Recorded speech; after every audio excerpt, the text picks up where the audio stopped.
Can everyone hear me? Yes. All right, so I'm going to try to walk around the room. I see some familiar faces. It makes me very happy because that means that some of you whom I've known for decades are still involved in your neighborhood councils. I also had the privilege of, as I was rushing to get here, running into two young men who are interested. They've never been to their neighborhood council meetings, but they are really interested. One of them is the president, the student body president. How many of you are neighborhood council board members and have been looking to recruit more younger members? Yay! A lot on your board, right? So here's what's really great, is you have an opportunity at the Congress of Neighborhoods, as we always do each year, to interact with younger people and get them interested. So I ran into these two young men and they're wandering around the garage. We've all had that experience of wandering around the City Hall East parking garage. And they're like, do you know where the escalators are? And I said, here's my assumption. Oh, are you trying to go to the mall on the first floor? And I said, no, we're trying to go to City Hall. I said, oh, where are you going at City Hall? Well, we're going to the Congress of Neighborhoods. I said, oh, wow, that's great. I said, which workshop are you going to? Well, we're going to, oh my God, Carmen. It's my colleague, Carmen. And they said, well, we're going to this workshop on dealing with difficult people. And I went, oh my God, isn't this so interesting? This is a teaching moment right here. Because what was the assumption I made? I looked at these two young men and I said, it's Saturday. They're going to the mall. Right. It's not that they could be interested in civic engagement and participation. It's not as if we haven't been looking for young people to pass the torch to. And where does my mind go immediately? They're teenagers heading to the mall. They couldn't possibly be coming to the Congress of Neighborhoods. And of all the 11 workshops being offered at this time, they couldn't possibly be coming to this workshop. So what happens oftentimes when we get into situations that we perceive as difficult, or we're dealing with people we perceive as difficult, is there is unconscious bias. Right. Just beneath the surface, there are what we call drivers for the behavior that we see. You might have thought of me as an ageist because of what I assumed. They're teenagers, they're going to the mall. And what's particularly sad to me is that for so long I've thought of myself as the young, fresh-faced person, and now I realize, no, I'm the old person who has to pass the torch to the next generation. So it's a reminder of my ancientness, and also a reminder that we all have unconscious bias. And so I thought, this is wonderful. I want these young men to come with me. I don't want them to feel like, oh, they're late or they're not. And I hope that is there anybody here from the Van Nuys or the Panorama City Neighborhood Councils? Okay, just because they're not here in this workshop doesn't mean that you're not going to meet them at lunchtime or during some of the other sessions that you come to today. So I'm so glad to see so many young people here, because that's exactly what we need to do. We need to pass the torch. And if we, as older people, as the salt of the earth, the veterans now, if we come across as difficult people to them, what's likely to happen to their enthusiasm for being part of our neighborhood councils? Yeah, we're going to wonder why we're still sitting looking at the same exact people year after year and wondering why nobody wants to come and join our neighborhood council boards and why we're not getting new members. So, from conflict to collaboration, there's a lot of things we could cover here. People let you go sometimes with the Thomas Kilmann modes of conflict. Which conflict mode are you? Sometimes people let you go into why are people difficult? Well, here's the first thing I want to encourage us to do, is when we think of difficult people, think, are you dealing with a difficult person? Or are you dealing with someone who's having a difficult day? That's producing a difficult situation. Because more often than not, when we think people are being difficult with us, they're perceiving us to be the difficult person as well, right? So it's all about looking in the mirror. Okay, so what I'm going to do is I don't go up here. I want to make sure you're seeing the same thing I'm saying. Because of the furious pace of change in business today, difficult relationships sabotage business more than anything else. It is not a question of strategy that gets us into trouble. It's a question of emotions. Think about this. When we often get into conflict, whether it's with a colleague, whether it's with our partner, a friend, an acquaintance, a neighbor, we often are fighting because of something that is emotionally driving us, something that we believe in. We rarely will say, actually the statistic you cited was 54% instead of 53%, and lose our minds with that. right? What we lose our minds over are the things that matter to us innately, whether it's something we were raised with, whether it's an unconscious bias that we have, whether it's something that we were taught. We often tie our most emotional outbursts or our biggest conflicts to things that drive us emotionally. Okay. So next, drivers and behaviors. So I mentioned this already. Are you dealing with a difficult person or the person who's having a difficult day? So I'm going to go ahead and describe a scenario for you. And for those of you, gosh, I don't think I've been here since 2014. It's been 5 years. Wow. A couple of you might have come in 2014. So I'm going to go and describe a scenario that I did back in 2014. I'm just going to ask some questions, and you just go ahead and raise your hand or just interact. Okay, I want you to imagine that you are on your way to somewhere that's really important to you. Whether it's your first day at a new job, whether it's you're trying to get to the airport, what have you. Thank you so much, man. Appreciate it. And it is really important for you to get there on time. So you are a few traffic lights away from your destination. You're driving. You are approaching a yellow light, and the car in front of you doesn't go through the yellow, so you're stuck at the red. You're the second car back. Okay. All right, that's fine. As long as you get through the light, keep going in the right piece of traffic. I'm going to make it on time. The light turns green. The cars on either side of you, you're on a big, maybe you're on Van Nuys Boulevard. You're on a big, boulevard. And the cars on either side of you start going through the green light. But the car in front of you does not move. 1 second, 3 seconds, 5 seconds goes by. Tell me where you are right now.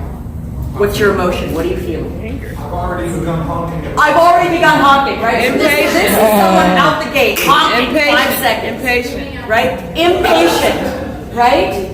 Impatient. What else? How else are you feeling? Resentful. Frustrated. Resentful. This is great. This is great because this is true. You're being honest, right? It's disrespectful to do that. It's disrespectful to that, right? So where do you go automatically, right? That person is disrespectful, right? So we start with, oh, this is making me a little nervous. I'm getting impatient, I'm frustrated. We move to resentment, and that's where resentment starts to involve the other person, right? This person is clearly difficult. They're not moving through the light, everybody else is moving. Okay, so maybe some of you have started honking the horn. Right. Some of you are starting to just really have some feelings about this person. Then you kind of crane your neck and see what's going on in the car in front of me. And the person in the driver's seat is reaching around and trying to get something it looks like out of the back seat. Now where are you? Really mad. If you didn't think this person was a difficult person, now what do you think? They're difficult, right? It's disrespectful. What else are you thinking about this person?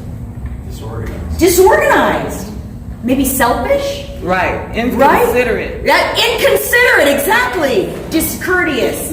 This is the problem with LA. People don't think about the other people around That's them. what I was saying. Too many people here, right? We start Where they going get all these over the place based on a couple of observations. So guess what? The cars continue to move. This person continues digging around in the back seat. The light turns yellow and then turns red. Okay. Now where are you? Another 4 minutes. You're out of your car knocking on. Furious. Now, some people are out of their cars. Some people who will remain nameless have gotten out of the car. They've gone from honking, they have escalated to this is a confrontation. Okay? To the cops. Right, I mean, yeah, because, and then you start thinking, well, road rage, I don't know what's going on, but, Right. okay? But some of you might be coming out of the car to go towards that car to find out, okay? For those of you who've stayed in your cars, here's what happens. The light turns green again. Again, the car in front of you doesn't move.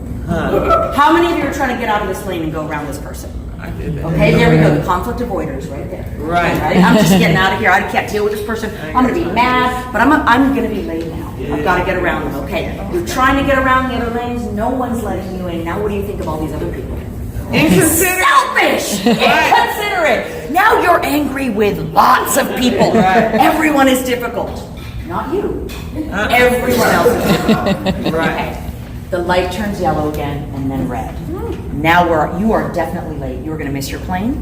You're gonna make a bad impression the first day of work. Whatever it is that's important to you, you're gonna be late. Where are you now?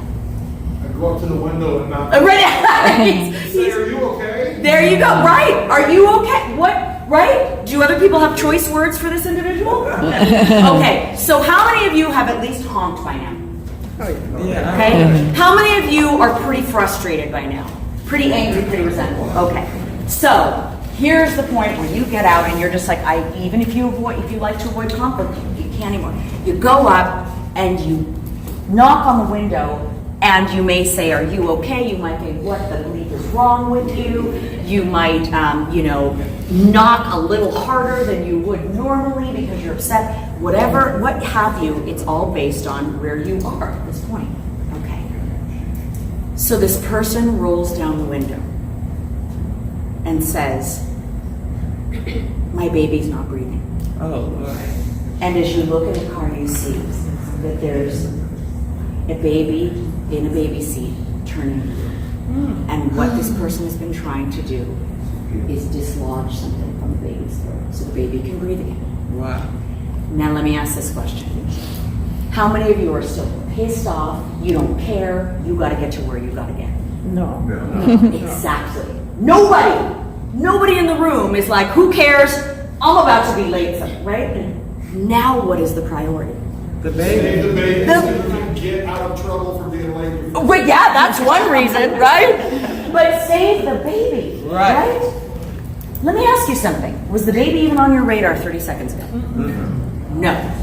How quickly our priorities can shift when we have more information and when we understand that this is not a difficult person, but a person who's having an extraordinarily difficult day. Huh.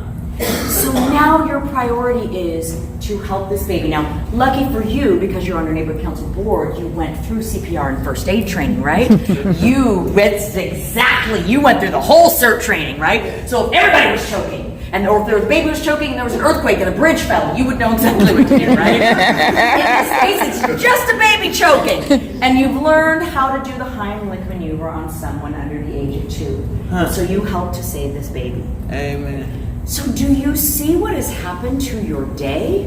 What has happened to you, your perspective, your attitude, your emotions, and what has just happened to this family? A little bit of information can go a long way, because what we tend to do is we fill in the blanks, and we fill in the blanks that turn this seesaw in our favor and against the other person. Wow. And that's how we arrive at the conclusion that someone is a difficult person. Okay? So I want you to just keep that in mind as we go through a few of the difficult people types and a few of the things we're going to talk about today. Is where is there wiggle room? What am I assuming? Is this person really a difficult person? Or a regular person like me having a difficult person? Okay, so just a couple of things up on the screen here. Right? We talked, what have you assumed about this person? Get the clicker. There we go. What have you assumed about this person? Okay, so we talked about what you assumed, right? Inconsiderate, rude, discourteous. Okay? What's really driving this person's behavior? Right? What is driving? Is it discourtesy and rudeness? What's driving this person's behavior? Survival. Is it a sense of urgency? Yeah. Absolutely. Okay, it changes everything. How does this person respond to patience and effective communication? What do you think? Are they going to respond well to that? Not now. They're going to be. Well, they're frantic, right? But if you say, "I know the Heimlich maneuver and I can help a baby," that's effective communication, excited. right? And it's patience. They're going to respond well to that, right? Add to that expertise, how writing. Now, here, how are they going to react if you do this? Ah! I don't know what to do! The baby's dying! Ah! How are they going to react to that? Is that going to escalate them? Is that Right, it's gonna escalate. Yeah, not going to help them out. So you just became Go the difficult away. person, right? You just became the difficult person in this person's life, and they're having one of the most difficult days of their lives. Do not become that person. Okay? And Is this person's behavior a pattern? What do you think? No. No. Do you really think this person pulls up to a light and goes, okay, start choking, baby? Absolutely not, right? These are extraordinary circumstances. Okay. So again, is this a difficult person or a difficult day? So although appearing to be difficult at first, and did this driver appear to be difficult at first? Yes. Right. Although appearing to be difficult at first, the person having a difficult day will eventually respond to effective communication and a caring and rational approach. Huh. Okay? So, again, do not become the difficult person in this person's life. A caring and rational approach, effective communication, and whatever you can bring to the situation that will help.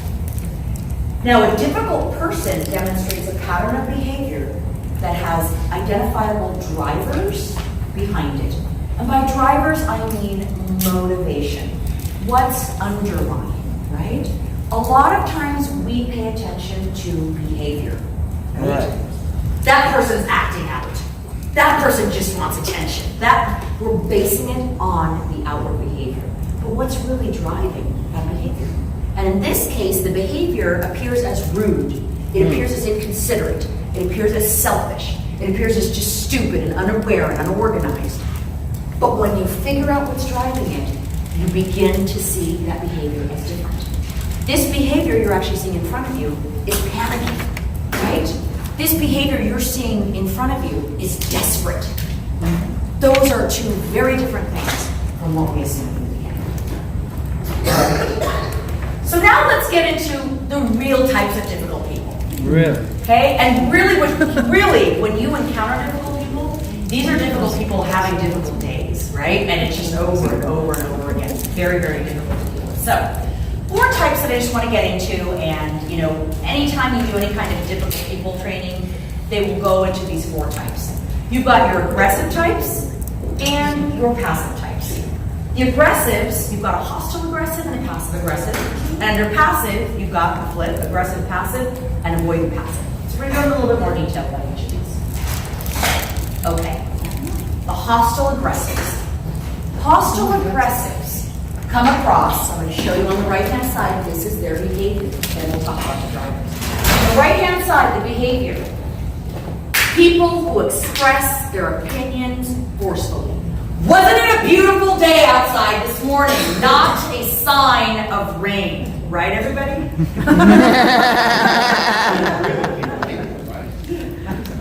Right? And you're just, wow, this groove.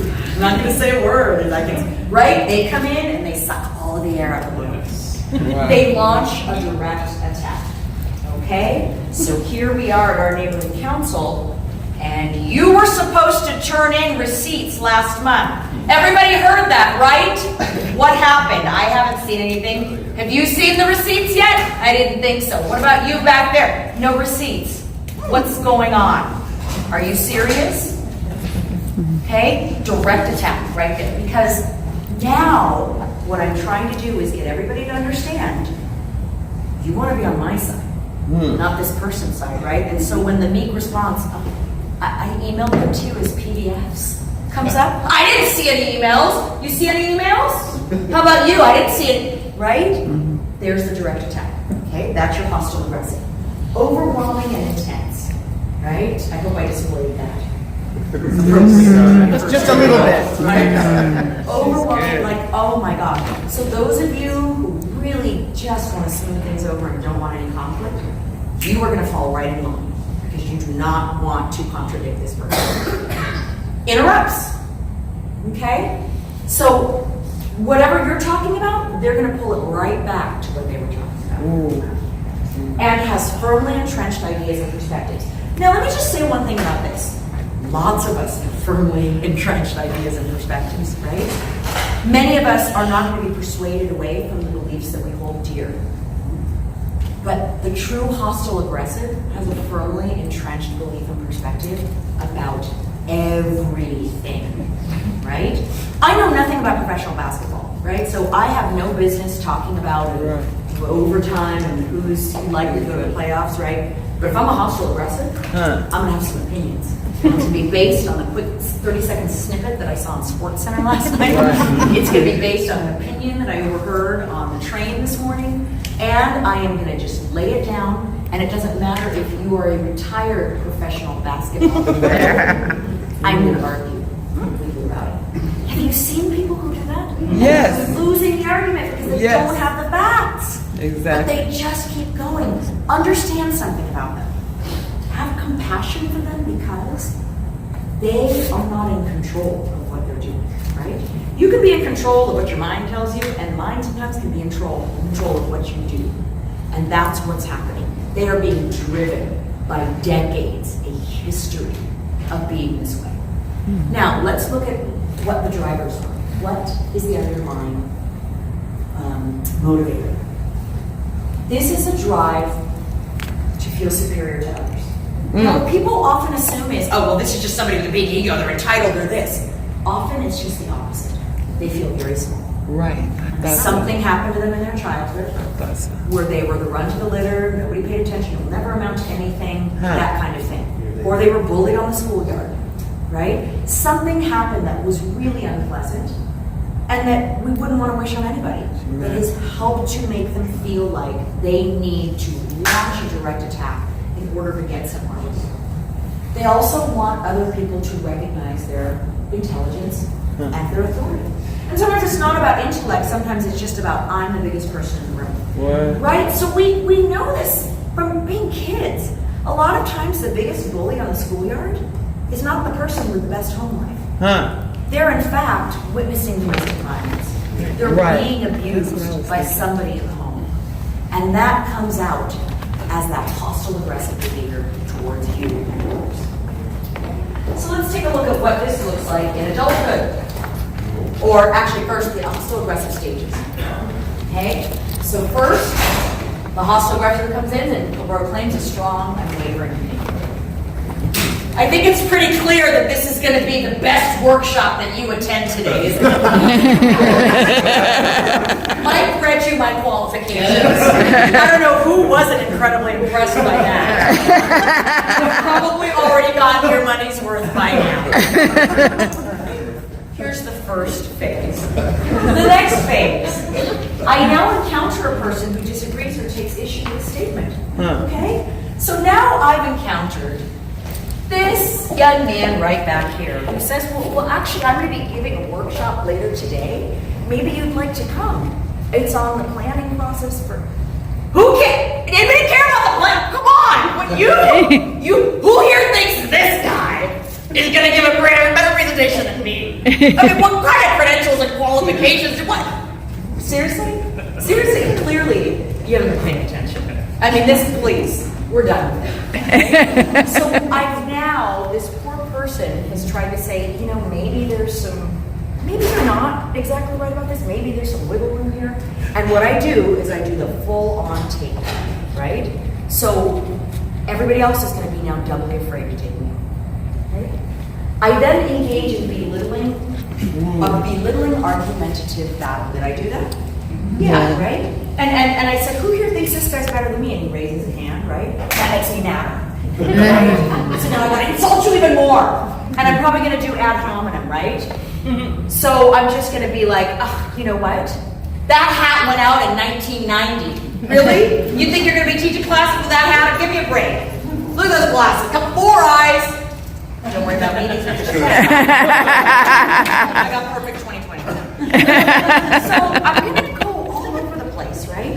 And oftentimes this is when people really begin to feel very intimidated. Because they're like, if I say something, they're gonna go after whatever my Achilles heel is or whatever they perceive about me to be. Okay? And then let's say other people decide to take me on, right? So over here you decide, well, no, I've been to his workshop. It's really good. And I'm an urban planner and I'm really interested. Excuse me? Did you say something? Did you say something? No. Right, there we go. So, anybody else got something to say? Right? And it is so challenging to try and take this person on Because if you try to do it by yourself, they're just gonna pick you off individually. And if you do it in a group, guess how they're gonna feel? Because remember the insecurity that's driving this? They're gonna feel ganged up on. Okay? All right, so let's take a look at a couple of different types and then talk about how to potentially handle it. All right, so do you know me? Here's a also aggressive.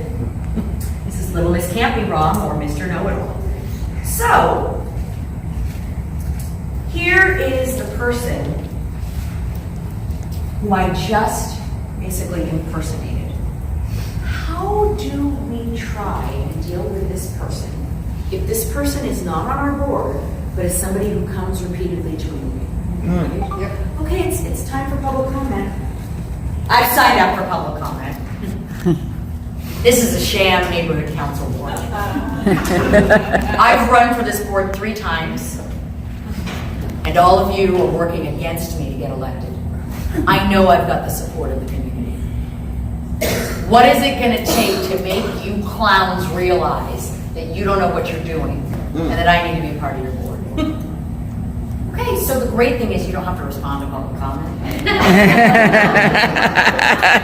So for the avoidance, you're like, oh, next, I'm done. Where's the city attorney, parliamentarian, sergeant at arms? But is this person going to keep coming back? Yes. So raise your hand if you maybe had to deal with a situation. Okay. So I would love to know from any of you if you did anything that was effective, mildly effective, to even just neutralize. Because chances are you're not going to get this person to suddenly become the most charming person in the world and be, you know, this amazing person, but you can neutralize. So anything anybody did to help neutralize? I went to Emily's workshop. Or because it's the best. and it taught me more about myself. Excellent. Okay. You were going to say something. I was going to say that in a parallel situation at the LA Unified School Board meetings, when the entire agenda is devoted to a public hearing, or agenda items and public hearing about special education, the head of special education, this is a scenario a couple of years ago, would have her staff present, and out in the hallway after a person commented and raised problems, she would have them swarm the person and help fix the problem by giving them individual attention. I can't say I admire the model because it prevented the person from using the advocacy steps and rights. However, I think to send in someone who can help address the person's issues, ideally at our Greater Wilshire Neighborhood Council, maybe field deputy from CD4, Rob Fisher, would still be there. And actually, the thing the person's complaining about, let's say it was content, not process, might be something Rob could address.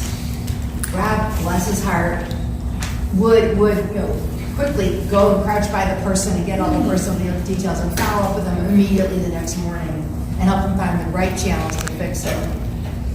Ideally. If it's true that what the person needed was actually help with something. Right. But they needed actually mental health help. Right. Very true. Very true. Good. So I'm going to assume then, whomever was swarming the person was coming with a compassionate and patient approach and trying to solve the problem. Not, how dare you speak up, and right? It's not going to be that because that's going to escalate the conflict. Great. There's another hand over here. Yes. Well, I went to a meeting last week and the person was late. And we basically had discussed most of the things that they kept bringing up. And so I just kept reinforcing that you were late and you missed that part of it. And so eventually I had to tell them, look, I don't even respect people that are late. Because you're late, now you have all these opinions and you should have been here on time. Because we've already discussed this. And so the person, and everybody else when we got out the room, they thanked me for standing up for us because they were just going to insist on talking about it. And they were late. So that's an excellent point, and we're actually going to get into that because there's a trigger there, right? So if someone's late, they could be a difficult person or a person having a difficult day, right? But we have to understand what that triggers in us. So here's what I would recommend. If you are triggered, like here, I am triggered by injustice. Hi, Ray. I'm triggered when people Me too. exploit or bully somebody else, and it's really, really hard for me not to intervene in that, right? And I have that trigger. And I have to sometimes go, I'm being triggered, I need somebody else to weigh in on this situation. If you know you're triggered by the late person, the late people, sometimes if you take them on, they'll be okay. But sometimes you take them on, they're gonna escalate. And so you might have to go, is there anybody here who's not triggered by tardiness and lateness? Can you please take this person on, right? Because sometimes replacing yourself in the situation is the right way to go. So, but we're gonna get into that in a few slides. So great, these are all terrific situations. If you're dealing with someone who's truly an average person having a difficult day, then these approaches are gonna work, right? We'll get somebody out in the audience to help you right away, or please come see me afterwards and we will help with that. At the Board of Supervisors and at City Council meetings, if you've ever been to them, there are people who are extraordinarily volatile at these meetings, or police commission meetings. Right. They will, in defense of their First Amendment rights, yell out racial epithets, homophobic epithets, sexist and vulgar epithets, and in many cases, there is nothing that we can do, even if other members of the audience are then feel uncomfortable speaking, right? Or they feel offended by what is said. And so, for many of these people, there is not going to be anything you can do to de-escalate their tension. What it helps to do is remember that we live in a nation that allows us the freedom of speech, which means that their freedoms are just as protected as ours are. But when it borders on threats of violence, threatening members of the public or threatening members of your board, then you get into that area. That's a different training. That's where the city attorney comes in this training, right? But if it's someone who truly is having a difficult time, because you'll get people who come to your neighborhood council and people who come to the Board of Supervisors and say, my rent tripled and my landlord is trying to evict me. I have nowhere else to go, so I'm coming to the Board of Supervisors and I'm really pissed off because you didn't support rent control and you didn't support his unit, right? And they're escalating and they're very upset. Right. But that is a person having an extraordinarily difficult day, probably a difficult month. And there is something that can be done. Now, I am a senior deputy who doesn't handle housing, right? And homelessness and rent.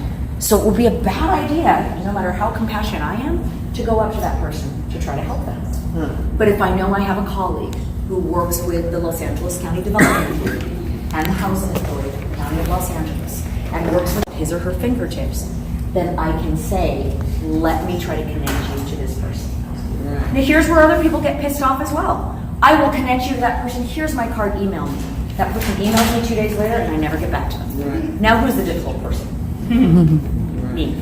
I'm overwhelmed. Oh my God, you know how many people are emailing me and calling me? Right. So maybe I'm just having a difficult day.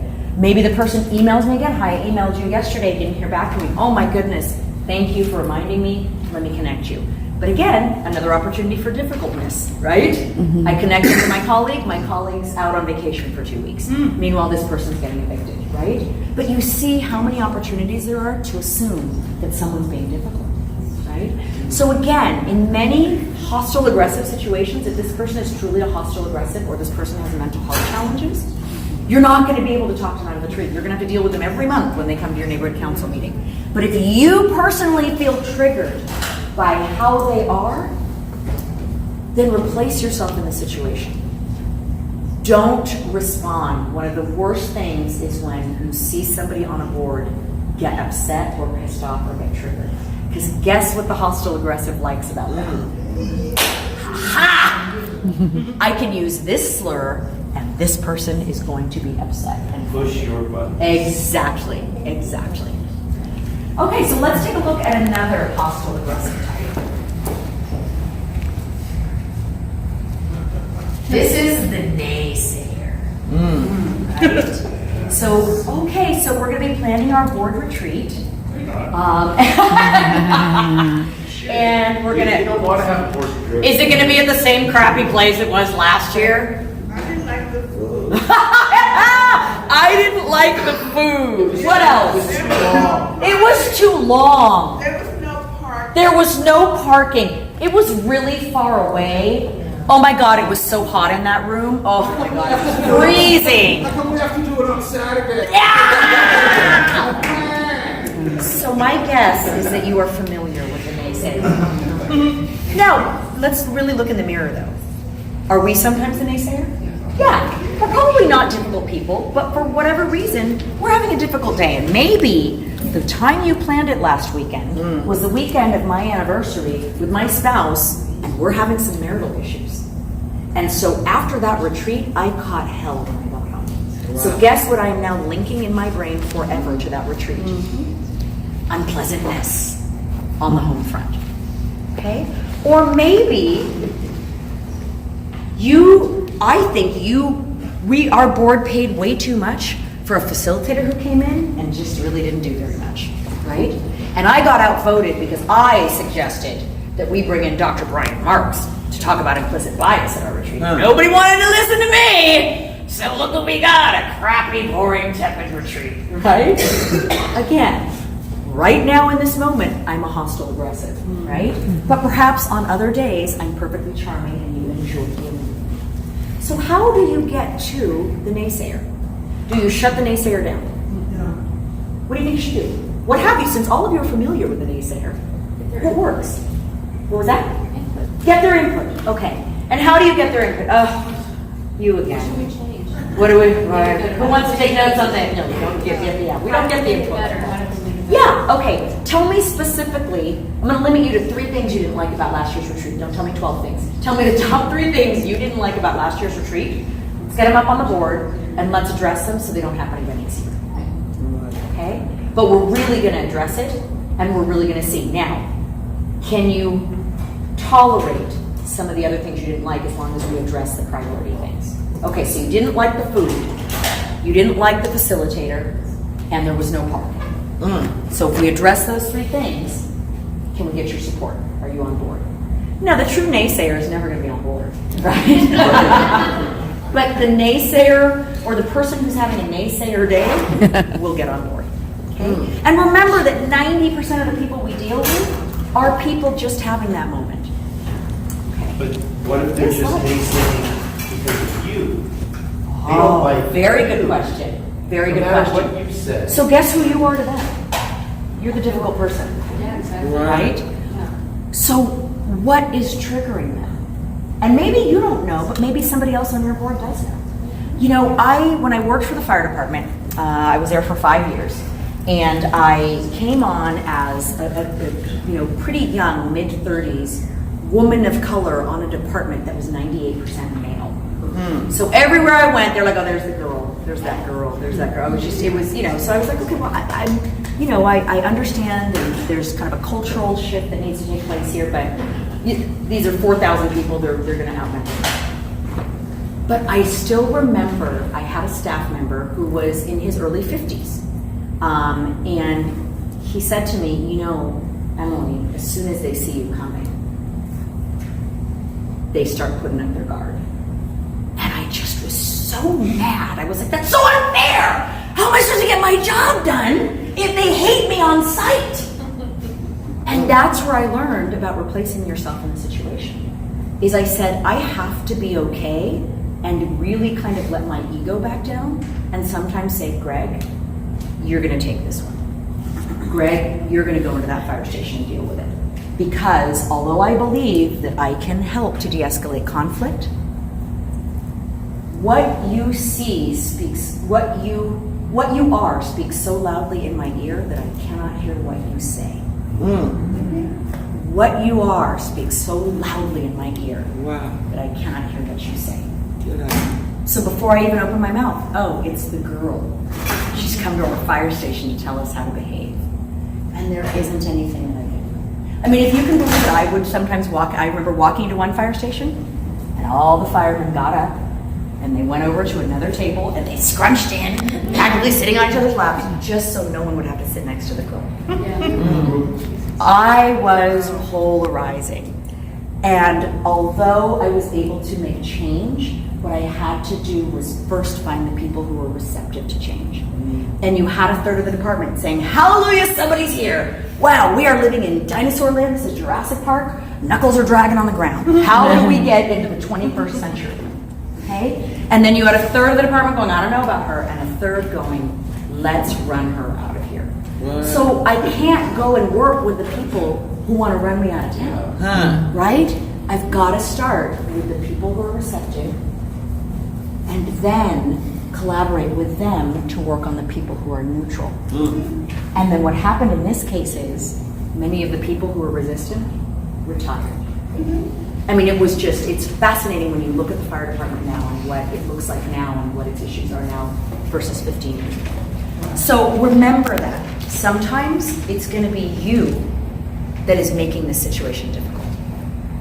Be okay with replacing. Yes, be okay with replacing yourself. Right, I mean, I can't change myself. It's not like suddenly I can walk into the room and be, 70 years old and a retired firefighter. Right? So I had to really kind of counsel my ego and say, it's okay. It's okay. You have staff.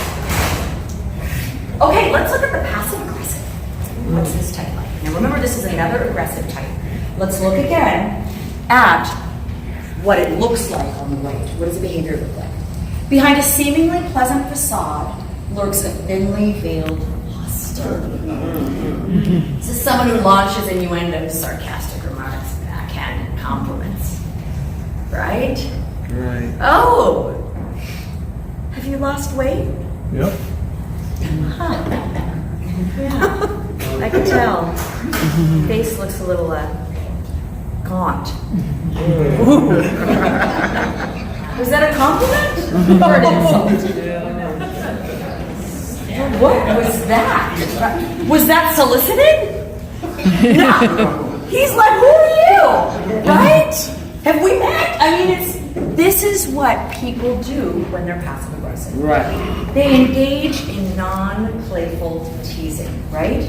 They're just like, it's a joke, lighten up. You don't feel like it was a joke. And they begin to make you feel like you are the oversensitive party, right? So there's a term, gaslighting. Anyone ever heard of gaslighting? Exactly. Here's what's really very good. Here's what's really sad. Is that a lot of people who are passive aggressive grew up in households where one of their parents gaslit them all the time, right? So it's like, Mom, don't forget, we need that permission slip so that we can turn it in.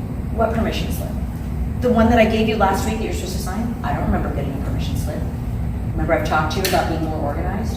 I gave it to you. Remember we were sitting at the kitchen table and I handed it to you and you said that you'd fill it out. I have no recollection of that. Right? And you begin to feel after thousands of interactions like that you are the crazy one. But you know what else you do? You learn how to do that to other people. Ooh. Right? Oftentimes when we see unhealthy, dysfunctional behaviors, we are doomed to either be victimized by that behavior in our adulthood, or we become the victimizer. We become the abuser because we know exactly how to enact that behavior. So think about that. It's just layered, right? And all of us have had different experiences in our childhood that lead us to do the things we do. So that non-playful teasing is their way of, again, making you feel on the defensive, but also they're very tied to looking like they're a nice person. So they're not like the hostile aggressive where they're just like, I don't care if I come. You know what's better than being loved? Being feared.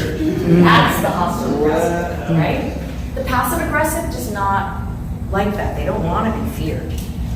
What they really are craving is attention and acceptance. You're laughing. That's so really, right? You look at the behavior and it's so off-putting, but behind it all is they've been overshadowed in the past. They've been marginalized.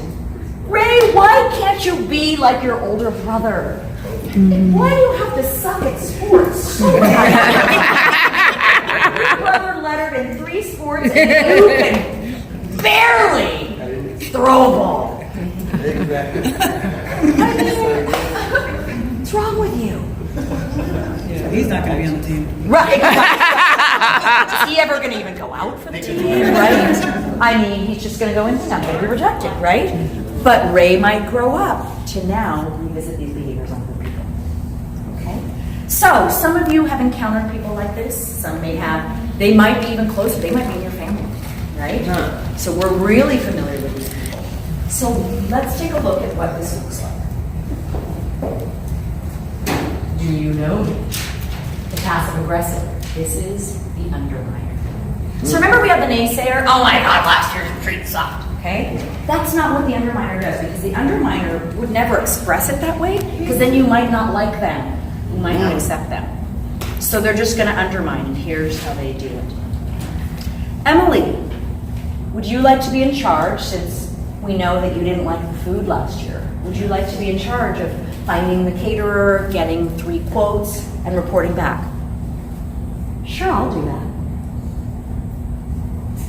Okay, Emily, did you get the quotes? No one returned my call. Oh, they were all so expensive. They emailed them to me, my computer crashed. And as we get closer and closer to the retreat, are you getting any information out of me? So now, not only, it's not going to be the food was bad. It's going to be there's no food. Or it's going to be potluck. Or it's going to be stop at Costco and get granola bars and those Danishes that come 24 to a box. Right? So now what's going to happen to this person's attitude towards the retreat? Thought you said you were going to address the food. It was non-existent. It ran out. It was worse than last year. What was that? I'll just do it. You might just do it, right? But here is what I'm doing. I'm going to volunteer for things. I'm going to tell you I'm going to do it. But at the end of the day, I'm going to make sure that we fail. Because you know what? I didn't like the food at the retreat either. But I didn't share that with anyone, right? You are going to find out through my behavior or my lack of action. So here's what's difficult with this, right? I mean, it's actually not difficult. It's a little bit easier than with the hostile aggressive. If you know you're dealing with an underminer, this person, Emily, would you like to help get 3 quotes? Absolutely. Awesome. Who wants to partner with Emily? So Emily, you get 1 quote. We'll have you get a 2nd quote, and we'll have you get a 3rd quote. Now what'd you do? You're going to get 2 quotes at least. Unless you pick 3 underminers. And you have to be careful with that. They do exist. That's true. Look, if you've got 3 underminers on your board, I don't know how to help you. But for real, get resources, get support, partner the person with someone else who is not like that person. Okay? And you're gonna get a better idea. Okay, let's take a look now at the 2 passive types. The aggressive passive. Okay, so we covered the hostile aggressive, the passive aggressive, and now we have the aggressive passive. There's probably better terms for this, but this is how we learn in social science. On the right, this is the person who sits on the sidelines while others do the work. Yeah. They pretend to comply with requests but does not follow up, so it looks a lot like that passive aggressive. They complain about others but not to them, and they enjoy creating chaos and crises. While they eat their popcorn on the sidelines and watch the fireworks display. Get out. Right? So here we go. Hey, Lori. Yeah. You know Linda. She's just causing problems again. I mean, do you think that maybe she doesn't belong on this board? Huh. I think if there's some issues, we should talk to her and work through them. Oh, yeah. I just, she's kind of a ticking time bomb. I don't want to. She's one of those hostile aggressives that we learned about, right, in that workshop. I don't know if we should confront her directly. I think maybe we should talk to a few other people first. David, what do you think about Linda? I love Linda. Rebecca.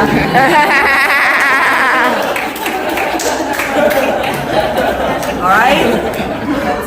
I'm going to everybody except for Linda. Right. Because I want to create this whisper campaign.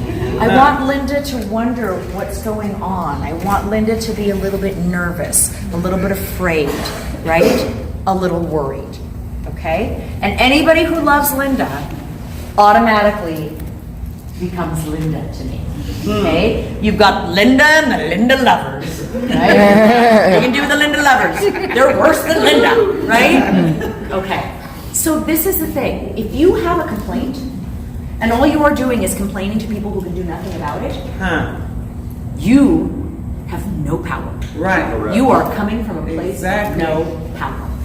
Okay? And even think about in our workplaces, how much we go, oh my God, did you see that we have to do this next week? Oh, this is terrible. And you just go to your colleagues and you all kind of, and then you go to lunch and you stew about it there. And then you go to happy hour, you stew about it there. Nobody goes to management and says, you know, I've been talking to a few people and I think that next week is going to be a really hard week to try to do this. Are there some alternatives? Because who wants to do that, right? It is amazing if you talk to people and you're all venting and complaining about the same thing. Okay, who wants to go to management? They don't listen to us anyway. Are you crazy? Right. Oh, I think management's really reasonable. There's a Linda lover, right? So it's really tough to go to the people who can actually do something. Because everybody wants to say, nah, they're going to be resistant. Or people go, are you kidding? I'm not going to help myself. You do it. Right? They enjoy creating chaos and crises. Okay? So, the retreat. Let's see, what can I do about the retreat that nobody will know that I did? Oh, I know. Let's go to somewhere where I know they are going to be repairing the roads. Or we'll go and have it at such and such place where we know there's 4 other conventions going on at the same time. And it's going to be a mess. There's going to be no parking, right? All the caterers will be used by everybody else, right? And we're going to make sure that there's no facilitators available. Okay? Or facilitators are all busy. So whatever it is, I'm going to go behind the scenes and try to create that chaos.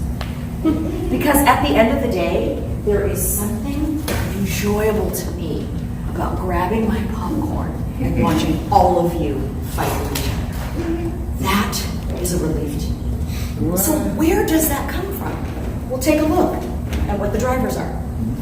Craves acknowledgement and respect from others, yet feels insecure and inadequate. Earning that respect. So what is that translating to? I want you to like me, but I feel really ashamed about my need for you to like me. That's profound, right? Because undercutting all of that is shame. And so every time they interact with you, there is shame.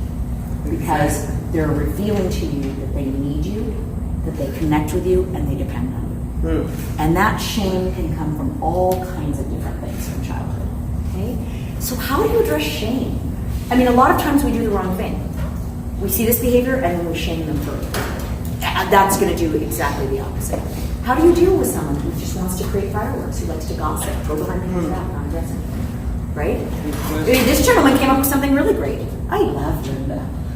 Because guess what? I'm not going to involve you in my behavior or my gossip. Right? You had your hand up. Well, I was wondering, why don't people just like tell Linda? So imagine this. Because I do that. Like, Hey, Linda, Emily hates you. Right? I mean, you have to But I approach do. it delicately. Like I go to him like, why is everybody talking to me about you? Tell me what you think. Help me understand so I can fix it. If there's no communication, then there's no point. And I tell him, like I'm very particular in making it very clear to my board. If I don't know what's going on, I can't fix it. Yep. Okay, so you know what? You can do that. But be careful, because if Linda is a really sensitive person, Right. that could drive her to hell. You're making her cry. Stop it. Right? But if Linda's like you, right? Because you seem like the kind of person I go, listen, so-and-so, and I don't think it's a lot of people. I think it's this one person. And they keep bringing up this incident or they keep bringing up that. Did you have some beef with this person that wasn't resolved? You are probably going to be like, let me, right? But not everybody's like that. Right? So it's I'm about... noticing that in this room. Yeah, that's right. Everybody has it's like they're mean. Yeah, but see, it's all about our lens, right? The rose-colored glasses. So what we tend to do is we can. not rose-colored. No, it's not rose-colored. Human. Right. It's an approach that you use that would work with you, right? But with so many different types of people, it may backfire. It may not work with them. But isn't it best to go to the source? So if you came to me and wanted to talk about Linda, I would tell you go right to Linda. Like, Of why are course you you coming to would. me? Because Right. I can't do anything about it. Right, but if I'm this type of person, I'm not gonna ever go to Linda. But that allows the behavior to continue because Sure. now you're pulling Lori Right. and you're pulling this person. Where if you just went to the source, and You're absolutely right. Can you control what I do then? no, but I can call you out on it. And say, Sure. Why are you discussing it? Sure. And what happened when you called me out? I went right over to you. And then you said you loved Linda, so I went to somebody else, right? So a lot of times you're gonna try, it's like a slippery eel. You're gonna try to catch them, right? And go, come on, this is the right thing to do. No, but then also, like, okay, if it's too much, I'll get irritated and be like, please don't do that to me. Yes! There you go. And guess what? I'm not gonna do it to you anymore. Yeah. But I will find someone else. Yeah. Exactly. That's what's so hard. It's what's so hard about this. Yes. Does it work if you tell the person not only not to do it to me, but to knock it off? Just in general, just, hey, come on, we're trying to be grown-ups here. Knock it off. You could do that. Now here's how I could react. Ooh, Chris is a hostile aggressive. Right. See what happened there? He just told me to knock it off. I'm just asking questions, right? Right, so it's, I mean, but this just shows you how many times, right, that difficult person thing can and maybe you are, maybe you're not, right? But this is how I now interpret it. We all see things, right, as we are, not as they are. Right. So someone can look and go, what a beautiful sunset. And someone else goes, God, look at all the smog. It's terrible what we're doing to this planet. Right. Where are you if you see both? That's the ideal place to be, is to be able to see more than one perspective.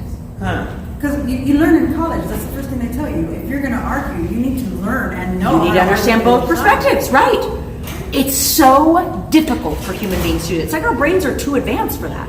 It absolutely is. Try to pull in somebody who is staunchly pro-choice and someone who is staunchly pro-life and get them to see the other's opinion. But see, but exactly, but then you are the lone person Right. without having persuaded people who might have gone with you. But see, that's, you have to understand, you see the world as you are. Yeah. Right? Maybe it's because of my grief. But yeah, but it's also this. Can you see the world from the perspective of someone who goes, I'm with you, but I'm too afraid to say anything. And if you hadn't left, I would have been with you. Right. Yeah, the Trump people do that too. But here's, what about the people who really, they're too scared and they would have gone with you? Right. We have a lot of that in our communities. Yeah, we have it. But two great leaders who get mentioned all the time, right? Dr. Martin Luther King, Right. right? And Mohandas K. Gandhi. Right.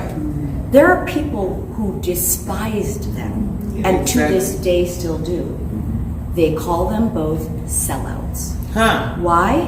Because they didn't do what you did, which is, you know what? I am going to walk the path of righteousness. I don't care if I have to do it by myself. I'm going off here. But I don't believe in righteousness either. Well, no, but whatever your path is, Right. you're like, I can't deal with these people. I'm going by myself. Right. What they did is they contorted themselves. They made compromises. They talked to the people who were silent. Right. And then they brought them along with them. And instead of caving, when they were called sellouts, when Right. you're dealing with nonviolence, you're getting people killed. You need to take up arms, right? Instead, and they couldn't have known this in the time, decades later and for centuries to come, people will look at them and not say they were sellouts. They were compromisers, but that they were leaders. You can do a lot as one person, but you can do a lot more if you can convince the people who are on the fence to come with you. Yes. That's one of the hardest things to do because nobody teaches you how to do that, right? And sometimes you're going to feel like you're doing the wrong thing. Yeah.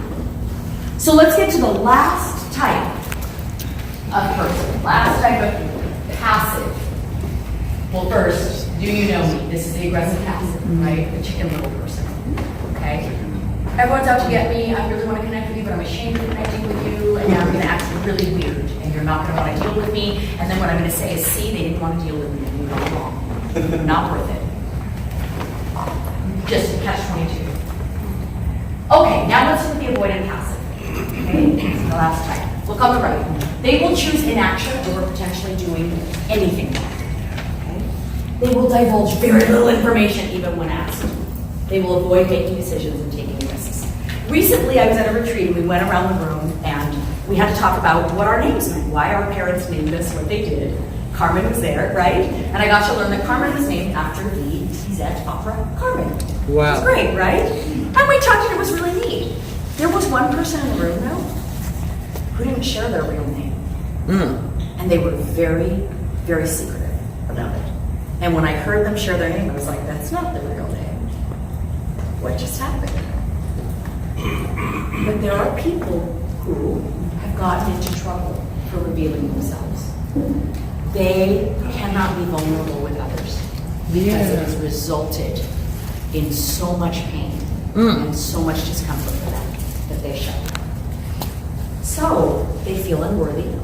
They're fearful of speaking up and looking foolish, and they're worried others will judge them to be incompetent. Here's the thing, this has happened to all of us. Have you ever been in a setting where someone asks a question and you know the answer, but you don't want to raise your hand because you're not 100% sure? And then someone else says the answer, you're like, yeah, I knew that, right? Well, why didn't you speak up? Right. Right? You're not an avoidant passive, but you were having an avoidant passive moment because for whatever reason in that moment and because of that question, you were connected to something that made you feel insecure and unworthy. Okay? So I want to remind us that most of us have all of these in us, and it all depends on the situation and how we behave. So there are some questions I want to pose for you. Okay? So here's the avoidant passive, the conspiracy theorist, right? They're all against me. Okay? I'm not going to tell you anything because you're going to use it against me. Right? So you can see all four of these types of, you have to have compassion for them. Right. There's a lot of sadness there, right? These are not people going, Insecure. what can I do to piss Mike off, right? This is just how they operate. Okay, so remember that we all have drivers. Which issues are likely to stir up your emotions? Okay, now be honest, and I said I would talk about this. Who do you tend to lock horns with? Are you one of the people who resents authority? If you were constantly in school, right? The person who was challenging the teacher, who was sent to the dean of discipline's office, right? Who just kind of got into trouble sometimes, but still made it through life. You might have trouble with authority. And so when LAPD comes in and makes a presentation, you might go, really? I have some questions. You didn't talk at all about how many use of force incidents there were over the last quarter. You didn't talk about how you police black and brown people in our neighborhood. You didn't talk about, right? And understand that your fellow board members are kind of, okay, no more questions. And it's not because they're racists. It's not because they want to shut you down. It's because there may be a part of you that is being triggered and you don't realize it, right? Does that mean your questions are not valid? No. But what you are speaks so loudly in my ear that I cannot hear what you say, right? Are you kind of so grooved in that that's the only perspective you can see? Do you harbor disdain for those who run late? Right? There it is. So what's interesting is I have a dad who ran late everywhere. And the way that I grew up is I went, oh, Dad, he's late because he's busy and because he has so many commitments and, you know, and he's late. And here's how my sister grew up. Daddy's late and it's really irritating. I will never, ever be that person. Right? So you can imagine what that looks like when I try to drive my sister to the airport. Right? It's conflict. We had to decide 10 years ago that I was never going to drive her to the airport. Because I'm fine if I'm there 45 minutes ahead. Domestic flight, I'm not checking any bags. My sister wants to be there a full 2 hours ahead, right? That's going to be conflict. So we have to know that about each other. So one of the ways she eases it, if she knows she's having lunch with me and my dad, she's like, oh God, what time are they going to show up? She brings a Sudoku book, and she's like, I get to do my guilty pleasure while I wait for my family to arrive, right? So there are ways that she can deal with it. Are you impatient with long-winded folks? God, the workshop's an Q&A, right? Yes. Maybe you shouldn't be dealing with the long-winded person. Maybe you replace yourself. But you have trouble trusting people, right? That's that conspiracy theorist. And if you do, again, you may want to turn it over because you know you could have a board where someone doesn't trust anybody, and then you have that really trusting, gullible person on the board, right? So understand who your diametric opposites are, because oftentimes you can work together to get along done. Okay, a couple more slides. Implicit bias.